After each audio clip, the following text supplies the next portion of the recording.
Historically speaking, democracy has operated under the assumption that citizens are obligated to protect their jurisdiction, which in turn causes individuals to be limited in their ability to promote change since they are confined to the whims of the majority. This sentiment dates back to democracy's origins, where Pericles claimed that the greatness of Athens stemmed not from the freedom democracy granted the individual, but rather in the sense of duty it instilled within its citizens and how that inspired them to sacrifice their own ambitions for the good of the state. However, as the world has progressed into the 21st century, people have begun to realize that if the incumbent does not align with their individual beliefs, then they have the power to move to a different area that better reflects their values. This phenomenon is known as foot voting, and needless to say, it challenges this core ideal that democracy is founded upon. That is not to suggest that this action is harmful to a democratic society, however, since in actuality, the efficacy of foot voting enhances the principles that democracy tried to promote. This is because foot voting increases one's sense of democratic representation by further empowering the individual, all while simultaneously reducing the threat of misinformation. Before addressing the benefits of foot voting further, though, it is important that the viewer first understand what motivates someone to relocate based on political grounds. This can best be attributed to the decaying validity of democratic representation. One of the main principles of democratic representation is giving those elected the roadmap on how to promote the interests of the represented. However, as is the case with democratic tools such as elections, the views that officials are elected to represent are not indicative of the whole population, but rather just that of the ideological majority. This in turn leaves those who desired a different outcome in said election to feel neglected by the incumbent, since they have no impact on influencing policy decisions that directly affect them. Thus, considering that both a key democratic principle is promoting self-determinism and that the opposite of democratic representation is exclusion, one can see how a democracy that binds the individual to one place fails those that are part of the ideological minority.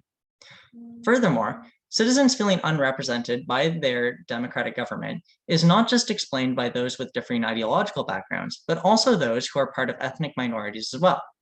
As the world becomes more globalized, more and more liberal democracies are seeing a large uptick in their immigrant population. Furthermore, increased tolerance towards differing cultures have seen these democracies become more respectful to each subculture's differences and allow them to maintain more of their ethnic identity. This diversity makes democratic nations closely resemble that of a polyethnic state, which means that these subcultures tend to live within their own communities and experience the nation different than others who also live within the nation. Thus, these subcultures might prefer to have the ability to elect a descriptive representative, since those candidates are more likely to share common experience with them and be privy to the issues said community faces. However, say a riding lacks a candidate belonging to a specific subculture, then the members of said subculture lack the ability to even vote for a candidate who represents their community and contribute their culture's perspective to the deliberation process. Therefore, if a member of a visual minority values having their community's perspective heard during democratic proceedings, foot voting gives them the opportunity to live in a riding where their culture is better represented. All right, so now that the viewer has an understanding of the logic behind why someone might choose to engage in foot voting, it is now time to evaluate whether this practice produces the desired effect of increasing democratic representation. Perhaps the best way to begin this evaluation is by assessing the degree to which foot voting impacts the three essential functions found within a democratic government. Two of these functions are collective agenda formation and collective decision-making, which, if you recall, were processes that foot voters felt they were being overlooked for when in their previous jurisdictions.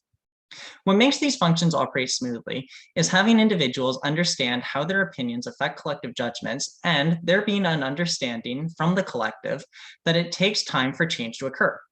Foot voting enhances both these elements, since those making the conscientious decision to move to an area more representative of their ideals signifies that they know how important collective agenda setting is, thus explaining why they want to have an active participation within it. Furthermore, elected officials will also understand that the influx of foot voters in their jurisdiction means that they will have more support for their decisions, meaning that collective decision-making can get done more efficiently because the incumbent will face less pushback for the policies they propose. Most of all, however, the greatest impact that foot voting has on the democratic functions is how it further empowers inclusion. Empowered inclusion is the idea that those who surrendered their autonomy to the democratic regime get given both the means and the ability to have their opinions heard. Thus, considering that foot voters are moving into an area based solely on the reason that they wish to meaningfully participate within the democratic system, clearly, these individuals have been empowered to use the mechanisms offered, and thus a greater number of the area's population is being included in the democratic proceedings, thereby creating a more democratically represented society. Therefore, because the practice of foot voting further increases one's sense of representation, the key function of a democratic government are improved and able to operate more efficiently. Foot voting does not just improve democratic functions, though, it also creates more informed citizens. In the current political climate, the internet has made it easy for large politically motivated corrupt corporations to take individuals' personal data and use it to create targeted ads designed to manipulate someone into supporting one policy over another. This then creates a dangerous situation for a democratic society, since voters are not making decisions based on objective facts, but rather on which ad captured their attention the most. Not only this, but individuals also have to contend with the presence of dangerous demagogues flooding their online feed with rhetoric designed to circumvent the process of deliberation by painting the opposition as illegitimate and beyond any attempt to reason with.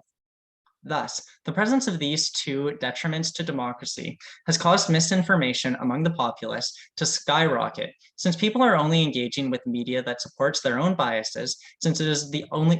either the only media being shown, or they refuse to even learn about the opposition's point of view. How foot voting reduces the effectiveness of this disinformation, though, is that because individuals are willing to make such a huge decision, such as relocating their whole life based on the desire to be politically represented, it is only logical to assume that they will seek out as much information necessary in order to make an informed choice on what jurisdiction they will live in. This means that they will look past targeted ads designed to make the government's position as vague as possible, since foot voters need a detailed understanding of the incumbent's ideologies in order to determine if they align with that of their own. Furthermore, foot voters also destroy the virtual soapbox that dangerous demagogues preach upon by seeking out multiple sources to try and assess the validity of their arguments. By doing this, foot voters are protecting themselves from these demagogues' rhetoric because they are willing to hold them accountable for their words by bringing their unsubstantiated arguments into the arena of public discourse.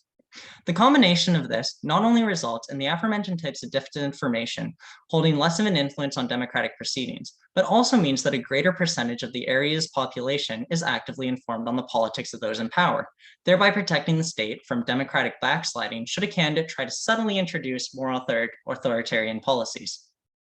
To conclude, foot voting serves as a valuable practice available to ordinary citizens within a democratic system.